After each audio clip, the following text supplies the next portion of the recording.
દાદા સાહેબ ફાળકે આ નામ કોઈના માટે અજાણ્યું નથી. દાદા સાહેબ ફાળકેની જીવન ઉપર એક બાયોપિક બનવાની હતી. રાજકુમાર હિરાણી અને અભિજાત જોશીએ આ લખી હતી અને એમણે આમિર ખાનનો સંપર્ક સાધ્યો.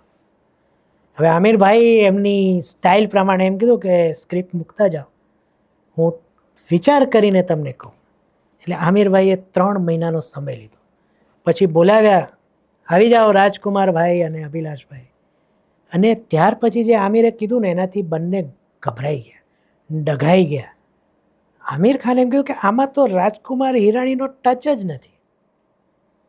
ટચ એટલે અરે આમાં કોમેડી જ નથી. અરે દાદા સાહેબ ફાળકેના જીવનમાં તમે કોમેડી મારી મચડીને કઈ રીતના નાખો ભાઈ? આ બંને પણ આઘાત પામી ગયા. અને એમણે પછી આમિર ખાનને કીધું કે બોસ આ તો નહીં ચાલે.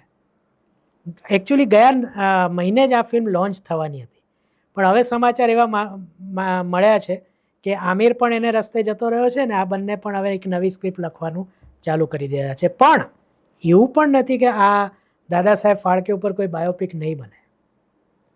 ઓલરેડી રાજામૌલી આના ઉપર કામ કરવાનું શરૂ કરી ચૂક્યા છે, પણ એમને એક સારા એક્ટરની જરૂર છે અને એ એની શોધમાં છે. હવે એના માટે જુનિયર NTRનો સંપર્ક સાધી ચૂક્યા છે, પણ NTRને કદાચ આ કામ નથી કરવું. જોઈએ શું થાય છે, પણ બાયોપિક તો બનશે.